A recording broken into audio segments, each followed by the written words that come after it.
Coming up on Why Should I Trust You? Senator Cory Booker joins us today. The Democrat from New Jersey has spent years fighting for affordable food, addiction treatment, and against toxins in our environment. He has said, quote, "We don't have a healthcare system in this country. We have a sick care system." Sound familiar? Like Robert F. Kennedy Jr., Booker has long connected the dots. A food system subsidized by taxpayers, fueling a chronic disease epidemic, and hitting the poorest Americans the hardest. But now, more than a year into Kennedy's tenure atop federal health, Booker is speaking out. Forcefully, he's reaching out to the supporters of the Make America Healthy Again movement, MAHA, speaking at their rallies, recently saying on issues related to chronic disease, quote, "We should not be fighting the MAHA movement. We should be telling those loving moms and dads that they are right." And he's telling his own party, you can break with MAHA on vaccines and plenty else, but this is a movement Democrats should be standing with, not against. So today, we asked the senator, where does he see common ground? Does he really believe MAHA will support a Democrat? Does he believe Democrats can support MAHA? How does he get past his deep disagreements? And how does he answer Democrats who say MAHA is just an arm of MAGA, threatening scientific research, our safety net programs, and the very existence of public health in America? And finally, in his drive to find common ground with this movement, why should MAHA trust him? And why should his own party? Let's get started.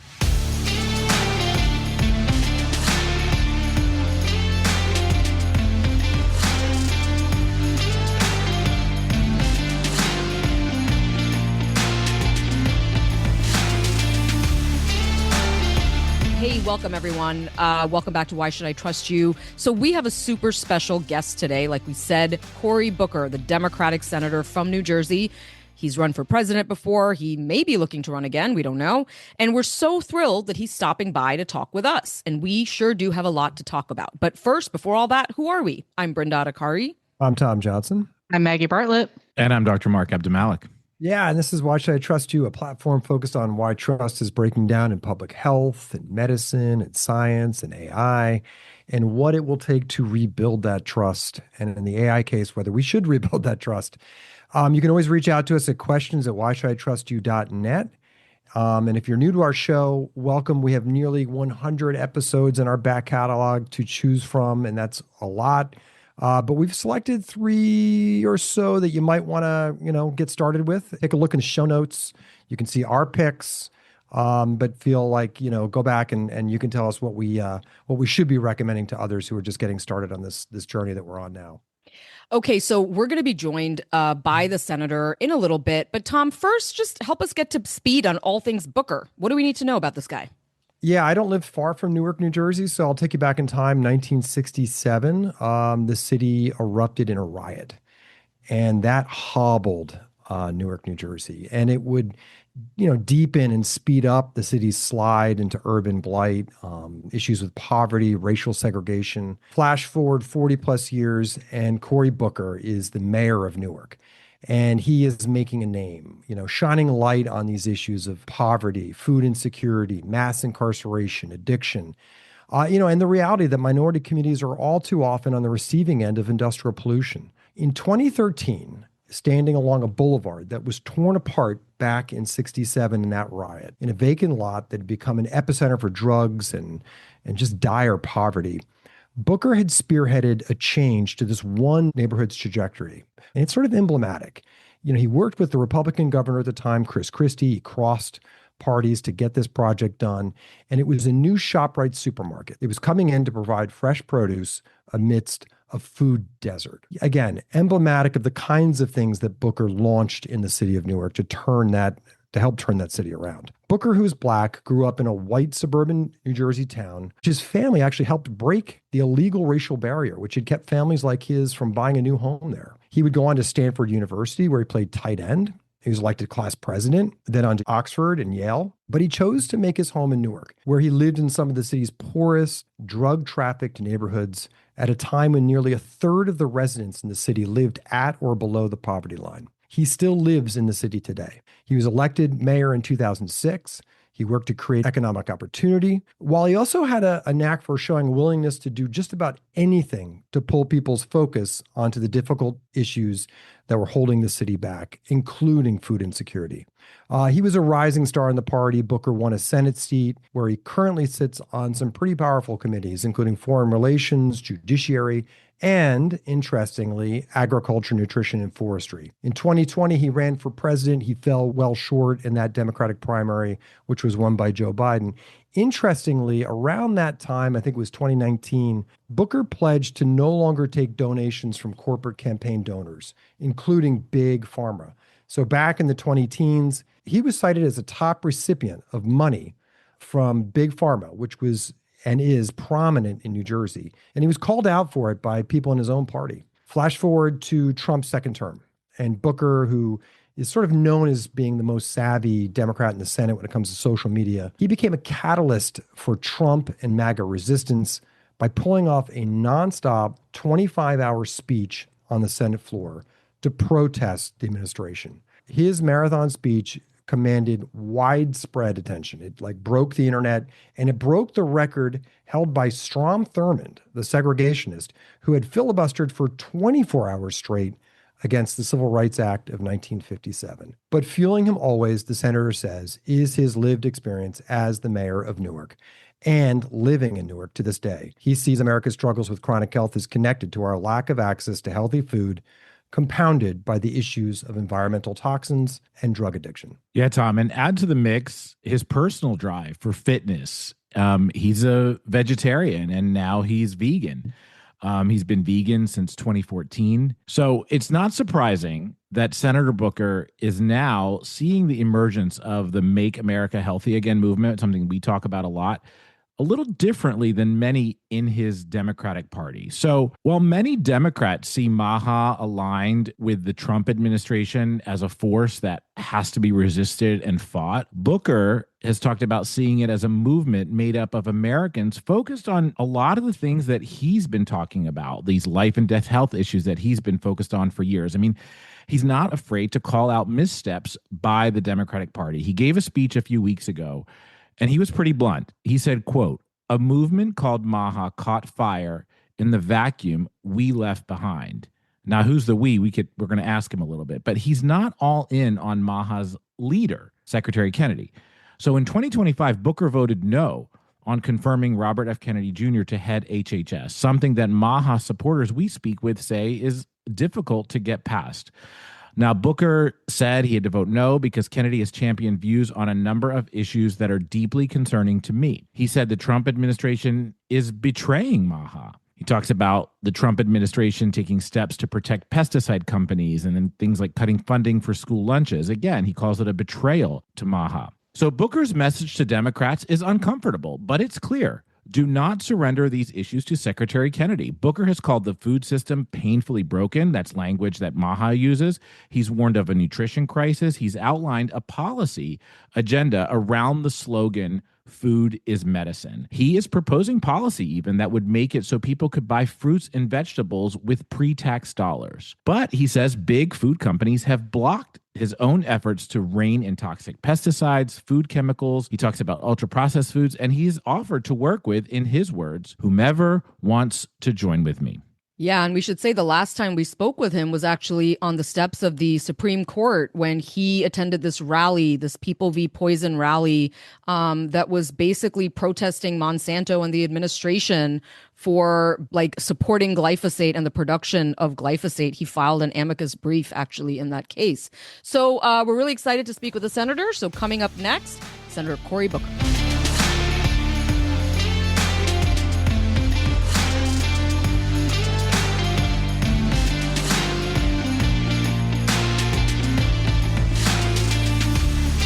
All right, and we want to give a big, warm, why should I trust you? Welcome to Senator Cory Booker. Hello. Thank you. Hello, hello.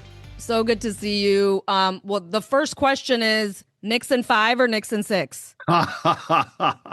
I first of all, I'm in that metropolitan area, so I'm going to say That's right. In 5, as long as Donald Trump doesn't go to another game. If he goes to another game, I worry that he's the bad luck charm for the Knicks. Nixon 5. Here we go. So, Senator, you recently said at a Center for American Progress event that, you said, quote, a movement called MAHA caught fire in the vacuum we left behind. You went on to say we should not be fighting that movement. We should be telling those loving moms and dads that they are right about the chemicals, right about the ultra-processed foods, right about chronic disease, right that something in America is profoundly broken. I mean, look, to me, this sounds like it's straight out of Bobby Kennedy's mouth. It's straight out of a MAHA mom's mouth. What is the message you're sending, and who are you sending it to? Well, first of all, I want to say that this is not a new message for me. This is not since I've been a senator. This is actually since I've been a city council person. I'm a guy from the suburbs whose grandfather dug up his backyard.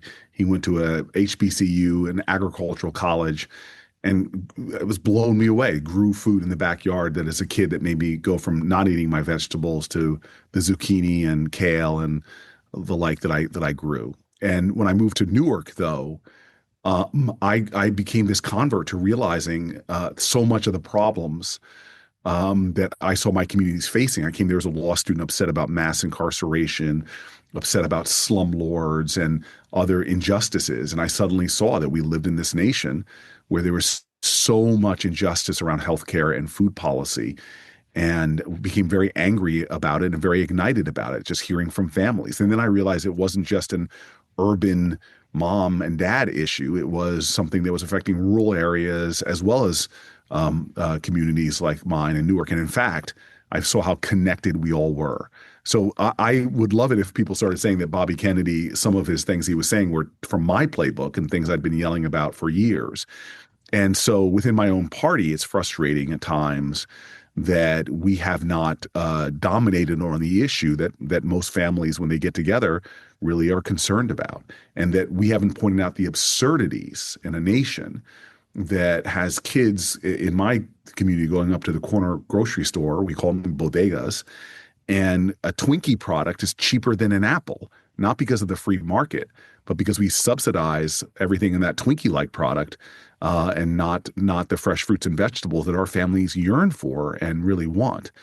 So we live in a broken food system, and the jagged shards are hurting everybody from farmers to families. And the Democratic Party hasn't been listening to people or leading on the issues that folks care about.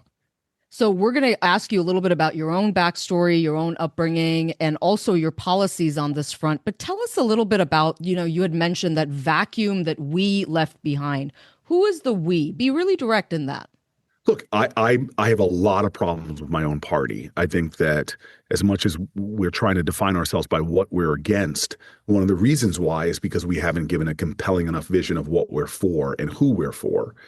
And so the we is the larger sort of dominating brand or themes of the Democratic Party. And I want to be one of those who is doing a lot of work to try to change or try to create change within the Democratic Party, or put a far more compelling vision out there for who we can be, not as a party, but who we can be together as a country. Senator, just take us back even before you were a councilman in Newark, Harrington Park, New Jersey. Tell us about your family. And I specifically want to ask you about something that you mentioned during your 25-hour speech on the Senate floor. You were reading a letter from a gentleman who said that he was suffering from Parkinson's disease. And you grew emotional and you said, I'm sorry, I'm emotional, I'm thinking of my father. And I'm just wondering if you would feel comfortable telling us a little bit about that experience. And was that sort of the genesis for your views on health in America, even as a kid? Yeah, so I hit the lottery being born to these extraordinary parents who overcame so much. My dad was born to a single mom in the Deep South, in a segregated nation. All the deck stacked against him. And yet he was part of this amazing generation where 90% of them did better than their parents. And black-white wealth gap was closing, new opportunities really paid for in the blood, sweat, and sacrifice of folks. My father literally is where he is because of a movement that not only was the civil rights movement we see on TV, but corporations had pressure put on them to hire qualified blacks. So my dad gets this job here in DC where he becomes one of IBM's first, actually the first black salesman in the DC, Virginia, Maryland area, and then crushed it. When you let qualified people to the table, crushed it, became one of their top global salesmen, gets a promotion up to Manhattan, and we moved to New Jersey. And even then, we had to get lawyers and activists to fight for us to be the first black family to move into this entire area after having a white couple pose as us to buy the house. This is 69. And so here my parents are watching my brother and I. My dad would call us the four raisins in a tub of sweet vanilla ice cream. And my parents watched my brother and I have privileges that they could have never imagined. I mean, we were the wildest dreams of our ancestors that we would grow up. And my dad would be always constant, drumbeat from him is not to get too haughty or caught up in the privileges we had. Like, my dad would say things, don't walk around this house like you hit a triple, you were born on third base. Even when I graduated from, as he would call them, fancy schools like Stanford, Oxford, and Yale, he'd be like, boy, you got more degrees in the month of July, but you ain't hot. And you owe a debt you can't pay back, but you got to pay it forward. Life ain't the degrees you get, it's the service you give. And so that's why I made a decision in law school to move into the neighborhood I live in now in New Jersey and start working. But during this time, I just learned, what is it like to be in a cancer cluster? My city, Newark, has toxic waste, 2 Superfund sites, corporations that stole from communities, stole from the future as they made shortcuts. And then I start realizing and studying this is why I was one of the founders of the Environmental Justice Caucus, that these Superfund sites are not just in urban areas, they're in rural areas. Hell, in the Midwest, where so much of this farming goes on, they're cancer clusters, or worse, connections to other diseases like Parkinson's. And so when you have a father that goes through a debilitating disease that steals from you just about every single day, takes your mobility, it salts your dignity, and ultimately dementia sets in and it steals your very memories or sense of reality. And you go through something, and there's millions of families that know what I'm talking about. And yeah, we can't always wear diseases that didn't exist before. We used to call it adult onset diabetes. And now it's common in children to rates that should stun the consciousness of our country. All of this, I started realizing, was connected to the foods we eat and to what we allow our chemical companies to do, like Parquat and dicamba and glyphosate. And yeah, guys, I'm pissed off. And when people, like the person who wrote me that letter during a 25-hour speech and made me break down on the Senate floor, to meeting people every day that are experiencing the pains of cancers and disease and often blame themselves when it's not. The system is so effed up. And so I have a sense of urgency because of where I live in New Jersey, because of my own family experiences, and because I see this agony not getting better, but it's spreading and it's getting worse, and it's affecting more and more people. Yeah, we've covered the Parquat, we've covered glyphosate. It's just a horrific story that's playing out across this country. We were there outside the court when you were there, and you spoke to the MAHA faithful that had gathered there, and you spoke passionately to them. In that letter that you read, it really struck me. The gentleman wrote a very powerful line. He said, "I will need the security of a generous society to care for me." And I know you believe in these safety nets and that all boats rise together, and we're stronger if we all rise together. There's a strain of MAHA that not everybody, it's who knows how many, but there's a strain that we hear sometimes that say health should be an individualized thing. Don't make me vaccinate my kid in order to maybe make your kid more safe. I've got to make that decision for me. Do you think, like, your approach to health, this kind of we're all in this together, can that really jive with MAHA? Yeah, I don't want to paint a broad brush with MAHA. I've now met and sat with them, parents, mothers, influencers, a lot, and I'm not going to paint them as a homogeneous group of people. I think there are a lot of common cause that I share with families. I don't agree. I'm watching what's happening with measles right now. I just don't. I don't agree with those things, and so I've learned in my politics that if everybody in your coalition agrees with you on everything, then your coalition is not big enough for what America needs right now. And we draw these lines, MAHA or not MAHA, Democrat or Republican, and it actually undermines our ability to come together and create coalitions that can actually make the kind of dramatic change that we need to make. So I'm sorry. I center a lot of my passion comes from my faith. I was raised to understand two things as a Black Christian, that number one, as a Black American, you know your history comes from these rainbow coalitions of people that I'm here because even moving into my home, it was courageous white families with courageous Black families, Christians, Jews joining together. And then as a Christian, I believe in radical love. And how can I love you if I do things selfishly that may endanger your child's life? How can I love you if I don't understand that your dignity and my dignity, your health and well-being and my health and well-being are interwoven? So that's all to say is that I'm going to sit down with anybody who uses any label and fight to affirm some kind of common ground. And if there's anything I fundamentally believe in America, is that I'm here because of people who would never know me, who were willing to give their lives, whether Goodman, Cheney, and Schworn are dying for it, or a soldier on a battlefield who loved me so much he was willing to put his life at risk or give that ultimate measure. And that's the way I form my politics, that I believe in individual freedoms. I believe in individual rights. I believe that that's what makes America great, but that comes with certain responsibilities, and that the public needs to invest in the well-being and safety of all of our children if we're going to truly succeed as a nation. Senator Booker, to invest in all of that, I've heard you talk about a new path forward, and you even used a MAHA slogan: "Food is medicine." Can you tell me a little bit about how you think policy is going to get us there? You've proposed a few things in terms of, at a Center for Ideas conference, the Center for American Progress Ideas Conference, you talked about it there. Tell me about what you think are concrete things moving forward that needs to happen.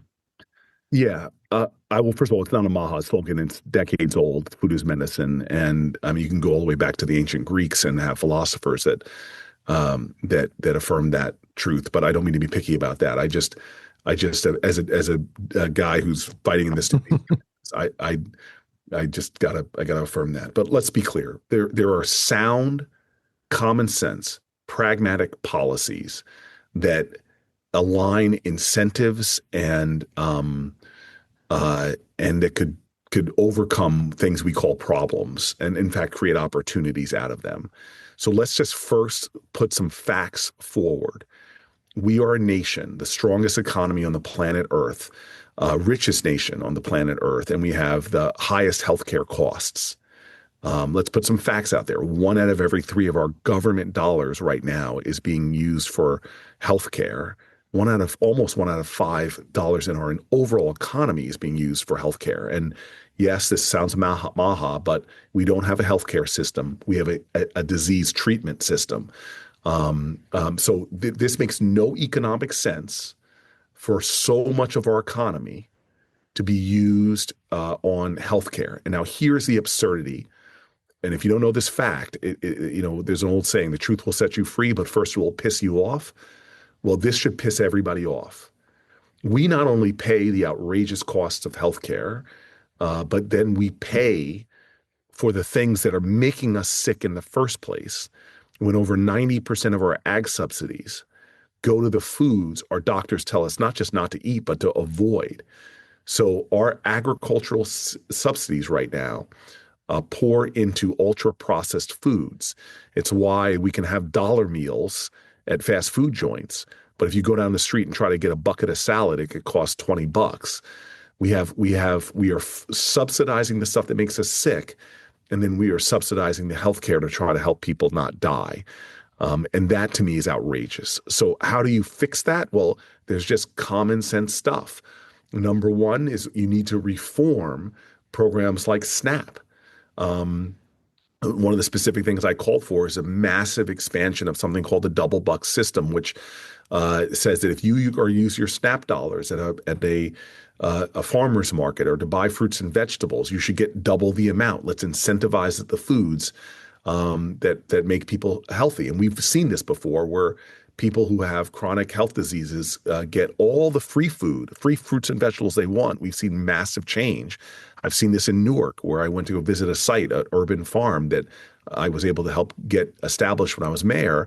And I met these octogenarians, elder women that said their diabetes was cured, their gut problems that cost $700 worth of monthly medication were cured just by taking advantage of the Double Bucks program and the food that was created there. So that's one obvious thing. Oh, by the way, another reform to the SNAP program is enough of soda companies making billions annually off of SNAP. This is sugar water. It has no You can't have a system called supplemental nutritional assistance program and allow no disrespect to Coke and Pepsi. Everybody have a Coke and a smile if you want one. But we shouldn't be subsidizing that with the tune of billions of dollars from our public snappers. So that's one. Reform the SNAP program, create the you want to call for incentivizing the buying of fruits and vegetables through SNAP. Yes. Yep. That's the double bucks. Yes. And that would go a long way to lowering our healthcare costs and elevating human health. And it's not just dollar for dollar avoiding the diabetes costs, which cost our country billions of dollars just treating diabetes as epidemic. But there is no way to measure the productivity costs, the immeasurable things that happen when you are healthy. There's an old saying, a healthy person has 1,000 dreams. A sick person only has one. Healthy people blossom in this world. Sick people, chronic disease people, unfortunately have their dreams limited in ways that undermines human potential. Number two, we're the federal government. And we've been fighting it out on the Democratic side just to use the buying power of the federal government to drive down prescription drug costs like other countries do. But again, that's all on the sick side. Why aren't we doing that same buying power that the federal government has, using that to better avail ourselves of healthy foods? The federal government is one of the biggest, if not the single biggest, buyer of foods in this country. And often we buy foods to feed our veterans, to feed our military, to feed schools, ultra-processed slop. So change that and create entire new markets and demands for farmers. And these are some practical ideas that can make really big change that I've been pushing for and lobbying for some time. You know, we oh wait, was there one more thing you were just going to say? No, you're good. You just said your three things. I can do more ideas, but those yeah. No, it's good. Just moving on for one sec. So a big part of our audience are MAHA listeners. You know, we have this interesting audience. We have folks inside public health who work in public health, and we also have folks who are, MAHA supporters. And I'll tell you, what's interesting, Senator Booker, so many of them, I'm sure this will come as no surprise to you, were once Democrats. Many of them voted for a Republican, for Donald Trump, for the first time in their entire lives in 2024. I was like texting with a few of them to say that Senator Booker was going to be on our show, and a couple of them, I was like, well, what would you want to ask? And a lot of them had really interesting questions. We've actually asked some of them, but a couple of them, I think one thing that's a little tough, and I'm just curious as to what you would say to this. They really love Bobby Kennedy, man. Yeah. They really do, right? Yeah. And so for them, when you voted no to confirm him, I think they want to understand how you can be so in tune with a lot of the stuff that he supports, but voted no. And I just want to give you a chance to just talk about that. Yeah. So again, I am about fighting for families. And I have a lot of things that Bobby Kennedy, if you read speeches, he's given read speeches of mine, they overlap. And again, ultra-processed foods, chemicals allowed on our crops, a lot of those things, hallelujah on those. But there are other things that I think are a betrayal of the MAHA movement. And I don't want to make this about personalities. Bobby Kennedy, I've had great conversations in the past. I'll work with him where I think he's right, but I'm going to work against him or anybody when it comes to hurting families.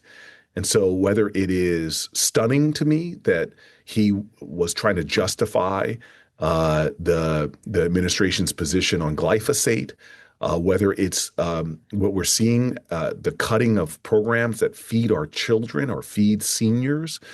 There's a lot of things that, to me, are utter betrayals of Bobby Kennedy and Donald Trump that they're doing. That I knew he would not be an independent voice speaking out against changing the pollution laws to allow people, allow the administration to poison the air. As a guy who's in a community where kids have 4 times the asthma rates of the suburbs, I can go on and on and on. That if this is not about personalities to me, this is not about people. It's about it's not about the people that are holding the positions. It's about the people of our country. And I will stand loyal to whatever folks do that actually helps people be more healthy, more vibrant, helps American families. This administration, as much as I'm applauding a lot of things they're doing and saying, from plastics in our food to calling out ultra-processed food corporations, net, this administration has made America far less healthy and had families having it far harder to live vibrant lives, given what they're doing to chemical companies, polluters, and more. But the thing I'll say to you is, number one, is I'm looking for more areas of substance to partner with Bobby Kennedy. I mentioned maternal mortality. I'm like, hey, Father's Day's coming up, the birth of our nation's coming up. Do something real on protecting moms at birth, and I'll my staff laughed at me and said, no way, but I'll take off my shirt and do push-ups with you if it's going to help moms giving babies. But number two, and I say this with all passion, if Bobby Kennedy wants to show, and you guys heard me say this at the MAHA rally, President Trump's doing so many things to betray this movement that one of the best things Bobby Kennedy can do from being a leader in this movement to being a legend in this movement is to conscientiously not just object in private, but to step down and lead a movement that's going to ultimately be so much bigger than Donald Trump. The guy's got 2 years plus left in office. What we need is leadership that's going to help us over the next 5 years to transform this country. That to resign would be a bigger move and a bolder move on his part than to stay. And it would increase his voice and leverage for him to say enough is enough. Donald Trump is, I've had all I can stand on. I can't stand some more. He's betrayed you on this, and this, and there's no more. I tried to do everything from the inside. We need a bigger movement and a better president, and I'm going to be a part of doing that. I think he would increase his power like Obi-Wan Kenobi did in Star Wars, sometimes just stepping out and being a bigger influence on the next wave of this movement, because this is round one. And unfortunately, like Rocky, we're getting the crap kicked out of us by Donald Trump, who's failing us. But I still think this fight has a lot more rounds in it. And by Bobby Kennedy staying a part of this administration, he's compromising his long-term leadership for any short-term gains he thinks he's getting. But the short-term gains he's getting are nowhere near proportional to the many losses that he's a part of right now, like dicambra, like glyphosate, like cutting fresh food programs from kids and parents, from letting more pollution go into our air. Dear God, Bobby, show that you are with the people and step away from this president who's so toxic he's poisoning all of America. You know, another thing that comes up frequently in our conversations is the concerns about money in government. And it's something it's come up before. And my understanding is then, like, you know, you've come under criticism for accepting money from pharmaceutical companies, but now you don't. And you made it a point in, I think, 2017, 2018 to say that that you're not doing that anymore. I'm interested, though, in... Yeah, let's say now, 10 years ago, I gave up corporate PAC money. I was the 4th person in Congress to do it. So for anybody that's dragging that out, decades old information is just wrong. Not only did I do that, then I did something last year. At the end of last year, decided I wouldn't take issue area PAC money at all. So not only no corporate PAC money, But I think that one of the things that's hurting our country the most is not just the corruption in my branch of government, not just the corruption that Donald Trump's giving a master's class, but remember, a lot of our most important issues, as we saw with glyphosate, are going before a Supreme Court that is also corrupted. The highest court in the land has the lowest ethics laws. If people at the Newark Municipal Court did things that our Supreme Court does, I'm not exaggerating, they would be dragged out in handcuffs. That billionaires connected to some of the worst corporations can lavish Supreme Court justices with money and gifts, from RV to $1 million worth of vacations. That kind of stuff has corrupted our politics. So a decade ago, I just said, I've got to start setting the example. And so for people that are still reading trash on the internet, understand that I've been a leader on getting this money out of politics, starting with myself and showing the way. And tell us about, like, do you think it's gotten better since then? And now I'm just widening it out. Because look, I'll be honest with you, a lot of our listeners they distrust the establishment, right? They think that there is too much money that is fueling things, everything from medical studies to politicians to universities. And it's for them, it's like you're asking us to trust you, but the money that is fueling these systems is making it really difficult for us to do that. And so I guess part of it is just a kind of a vision for government where I love these ideas you're coming up with, but if part of the concern is we think there's too much money going into systems and government that are making it difficult to think that you can go through with those things, like how can we make that better? So I'm so grateful we're having this conversation to anticipate, because they are right, more than right. I think this is the fundamental reason why we work so hard and see such incremental change, if any. We have normalized a level of corruption in our federal politics that has completely perverted the public interest. And and by the way, I talk about this everywhere. So from the Teamsters, one of our biggest union, to where I was speaking this weekend, it is one of the biggest lines that people get out of their feet and applaud about, because nothing will fully change unless we take on this problem. And we're talking obviously about food policy here and about chemical companies, but everywhere in our society now, the power of concentrated wealth so staggering that somebody can put $100 million into our politics, and it's like me giving you $100, where people can literally, we saw this, know that even if it's tens of millions of dollars, I'm going to get more of a return on the investment. People who donate to the ballroom, somebody just broke it all down, got $50 billion worth of government contracts.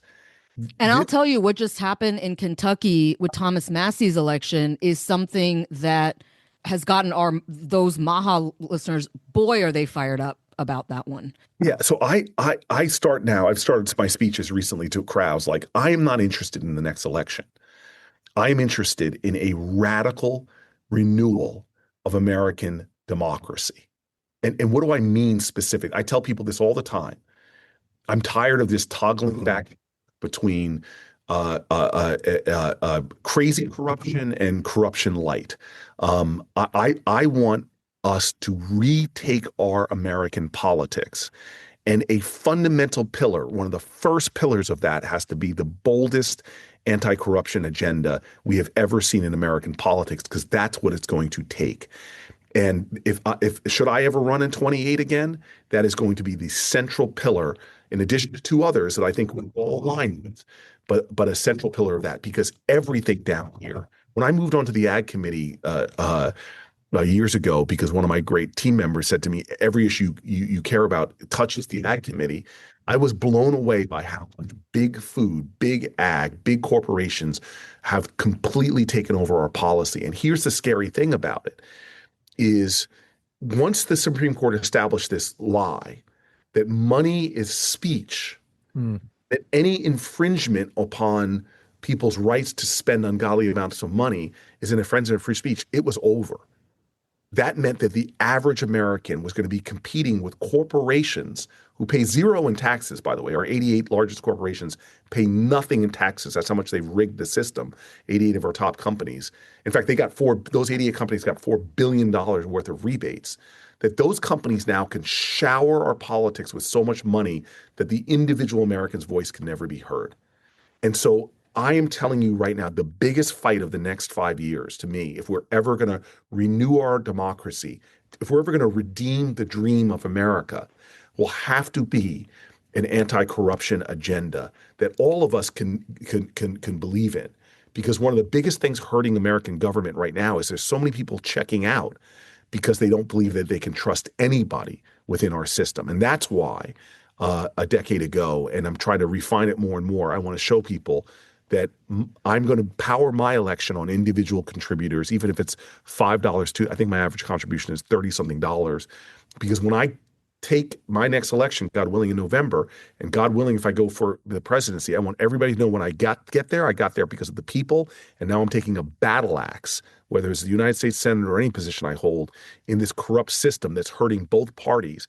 And when we finally end it, and when we finally take it down, everybody, including the politicians themselves who spend non-stop around the clock hours raising money, all of us will be liberated, like at the end of The Wizard of Oz when Ding Dong the witch is dead.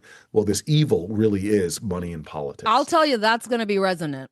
And particularly, I'll just say this, and Tom, I know you want to jump in there, but I'll just say this, that the idea that even to like put yourself into it, right? To say that, in 2017, I decided that I was going to make a stop to this particular thing. I feel like people don't often talk about something that they changed, that maybe they changed after pressure. And then after they change, they're now like seeing things in a new light. And therefore, like, I just think that that's something we don't see enough from politicians. And I think it could be a really strong message.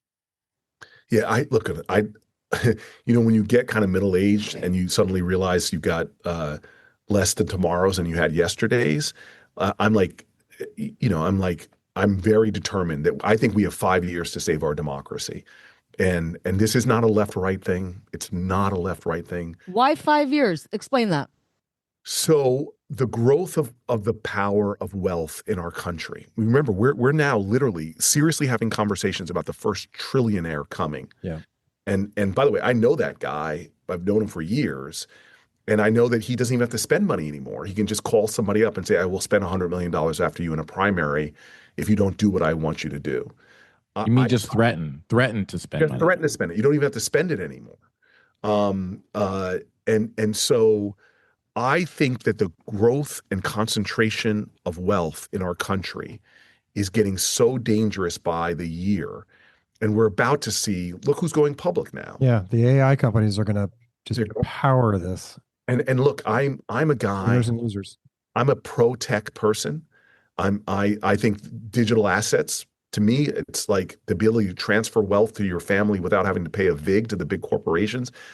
I'm a big believer in the democratizing power of things like digital assets, but it does kind of bother me that this crypto bill is flying through, not just because it's the right policy, but because of the wealth that's being put behind it. And that's how our priorities are right now, being affected. So I don't think we have much more time. I think this next presidential election, and my prayer, and that's why I say 2 cycles, my goal is for real leadership to control the House, the Senate, and the White House, and do what FDR did.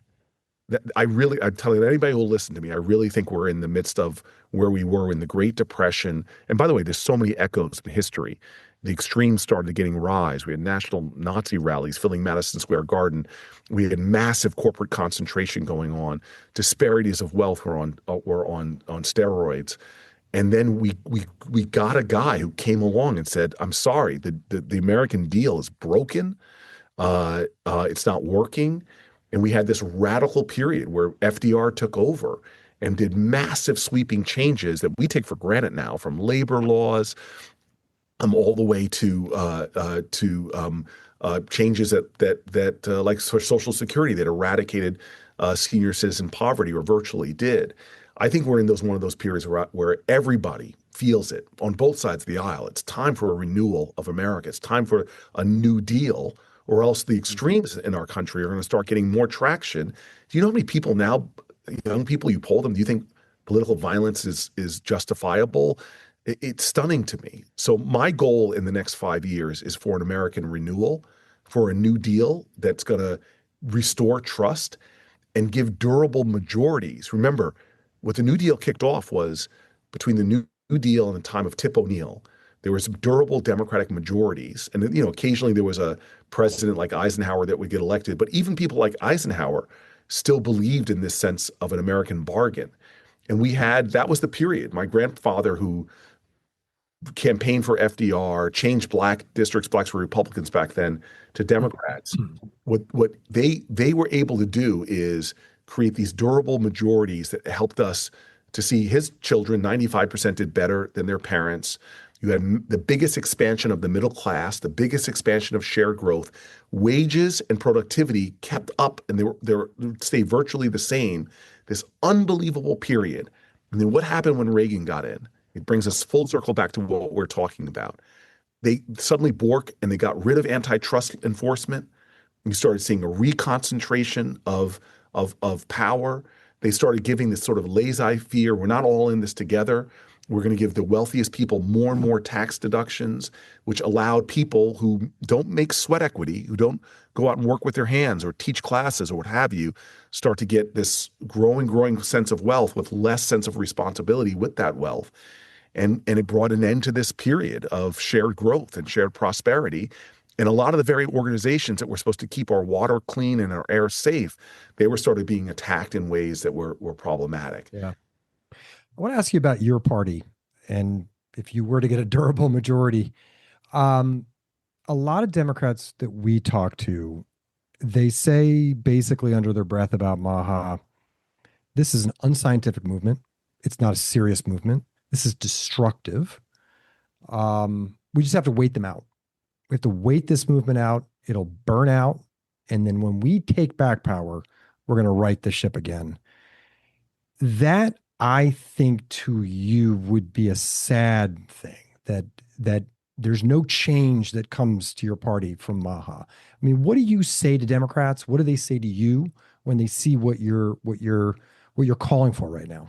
Yeah, well, first of all, that's a recipe for losing elections, to denigrate the legitimate spirit of the MAHA movement, which is we want our families to be healthy and safe.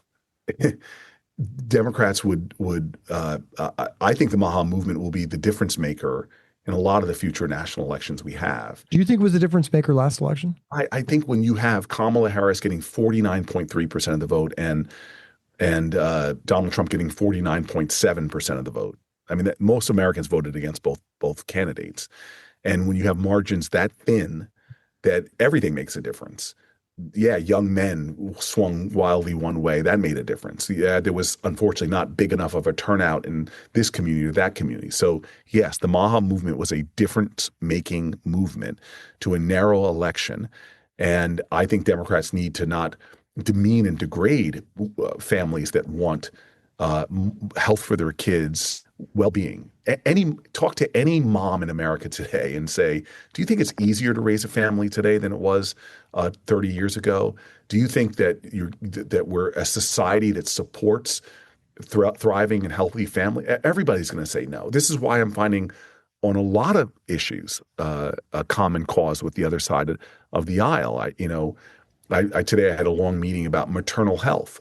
How could the United States of America have some of the worst maternal health outcomes for a developed world? And God, if you talk about Black women, which three times worse, why is it one of the most dangerous things to do? More dangerous than jumping out of planes to put out fires, more dangerous than serving in the military in combat zones is a Black woman trying to have a baby.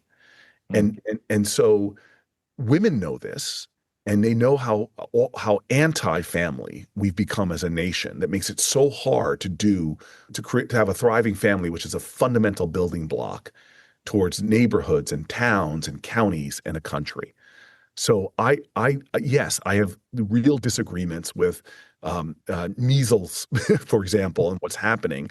But I'm not throwing out a movement of strident people who really want what's best for their children and families. I'm not looking to agree on 100 out of 100 with the vast heterogeneous MAHA movement. I just want to show people that you can trust me, that I'm going to fight like hell for your families, and that we're going to put policies in that are based on the best science available.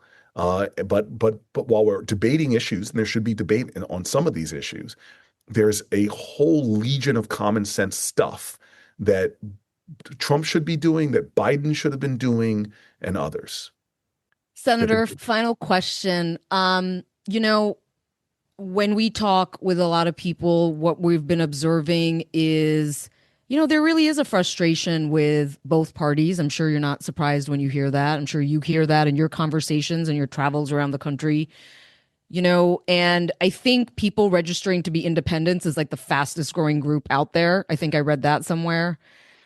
I guess, this is a question we often ask people, which is like, look, you're a Democrat, you're someone who has run for president, maybe you'll run for president again. Why should our listeners trust you? And what do you have to say with people who are really losing faith in government as being a vessel for change? So I moved in at the end of my law school years in the mid 90s, from that affluent suburb I was raised in, to where I live now. I live in the same neighborhood I moved back into in the mid to late 90s, where we don't mistake wealth with worth. It's a neighborhood below the poverty line. But I always say I got my BA from Stanford, but my PhD on the streets of Newark. And I had this unenviable challenge. I thought I was going to build the world's greatest nonprofit in Newark, working with local leaders. And one day they called me into a room and told me the city's corrupt, and we're going to take on City Hall. And I said, I'm happy to help. They go, you don't understand. You're the candidate. And I resisted and fought, but suddenly in 1998, I'm running against one of New Jersey's most powerful machines, against a guy 40 years older than me. And the only way we knew we could win was to knock on every door in the district. So imagine this, me spending almost the better part of a year knocking on thousands of doors. And I learned so much from having people open up their home, telling me about their pain and their fear, their anger and their hurt. I won that election by 12 votes.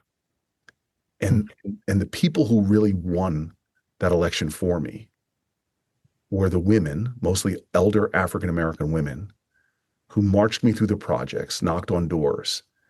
And when people wouldn't open their door for me, but when they saw Miss Jones or Miss Sewell or Miss Yancey there, they opened the door immediately.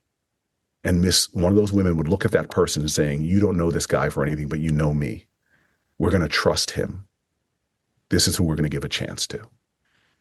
I have a map that we use in that campaign up in my office in the Senate, because Miss Jones told me, never forget the people who trusted you enough to start your career in politics and who you owe a debt to. I am really hurting right now in my life because, as I said, I'm at this point where I feel that the cynicism as I walk around this hall, and as one of the few Black people ever to walk these hallways, I'm only the fourth Black person ever elected. When I go back home and I have a list of things I've accomplished in my time here, from criminal justice reform to name it, but I'm still in my neighborhoods where people wonder what the F is going on here in Washington, and why on a lot of the big issues we're still fighting some 25 years later. My clock is ticking, and I want to be able to show Miss Jones, who's now dead, but I know she's still with us, that the trust she put in me years ago was worth it. And so I just want to let you all know that I have a lot of fear about our democracy right now, and the fracturing and the hurting. A lot of worry. But I also know that you can't have great courage without great fear. And so right now, it's a battle cry. I feel like the clock is ticking out. It's the fourth quarter. And I still believe we can win. And I'm hoping that folks will put their trust in me and others to deliver. And that's all I can say. Senator Booker, thank you so much for joining us on Why Should I Trust You? Thank you. Thanks so much. I hope to talk to you guys again. You had said fourth quarter and win, which to me is a sign that the Knicks are going to win this week. So I'm just taking it back to that. I'm a guy that got into college because he was a high school All-American football player. So not because of my grades. So everything is a football. You pulled it together. You pulled it together. And that was Why Should I Trust You? I am Brenda Adhikari. He is Tom Johnson. He is Dr. Mark. She is Maggie Bartlett. Please send us questions and comments at questions@whyshoulditrustyou.net. A huge thank you to Senator Cory Booker. And we'll see you right back here next week.